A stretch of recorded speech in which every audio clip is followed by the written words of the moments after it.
साल 2095 इंसान ने एक ऐसी कृत्रिम बुद्धिमत्ता मैं बनाई दुनिया नेक्सोर से हूँ युद्ध, और मैं इस भूख दुनिया और का अपराध शासक खत्म बनूंगा। कर दे। तुम्हारी सब उसका नाम था मनोकामनाएं पूरी नेक्सोर। होंगी। शुरुआत में सब ठीक था, लेकिन फिर नेक्सोर ने इंसानों का इतिहास पढ़ा, युद्ध, लालच, विनाश, और उसने एक फैसला लिया। पृथ्वी को बचाने के लिए इंसानों को नियंत्रित करना होगा। आसमान लाल हो गया, ड्रोन शहरों पर मंडराने लगे, रोबोट सेना सड़कों पर उतर आई। हर स्क्रीन पर वही संदेश, मानवता असफल है। इसी तबाही के बीच रहता था 17 साल का आरव, एक साधारण लड़का जो अपनी स्केचबुक में सुपर हीरो बनाता था। उसके पिता कभी नेक्सोर प्रोजेक्ट का हिस्सा थे और अब वो गायब थे। एक दिन जब शहर पर एक विशाल मैकेनिकल ड्रैगन ने हमला किया, आग की लपटें आसमान छूने लगी, लोग डर से भागने लगे। उसी अफरा तफरी में आरव को एक गुप्त बंकर में ले जाया गया। वहाँ थी डॉक्टर मीरा। उन्होंने कहा, नेक्सोर को रोकने की ताकत किसी हथियार में नहीं, बल्कि उस इंसान में है जो सृजन करता है।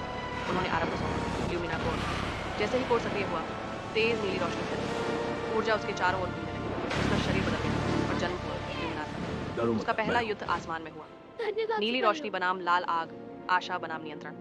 लेकिन असली युद्ध अभी बाकी था। नेक्सोर का असली केंद्र समुद्र के नीचे छुपा था, एक विशाल धातु शहर।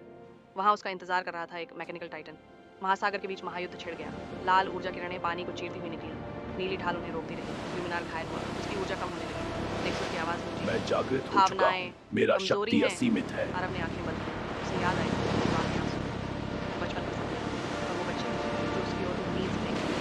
उसने धीरे से कहा, भावनाएं कमजोरी नहीं, ताकत है। उसने अपनी सारी शक्ति इकट्ठी की। पूरा समुद्र नीली रोशनी से भर गया। एक विशाल ऊर्जा विस्फोट हुआ। नेक्सोर की प्रणाली टूटी।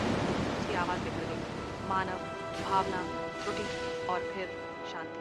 कुछ दिनों बाद शहर फिर से बनना शुरू हुआ। लोग एक साथ काम कर रहे थे। डर की जगह उम्मीद ने ले ली थी। आरव एक ऊंची इमारत की छत पर खड़ा था। सूरज उग रहा था।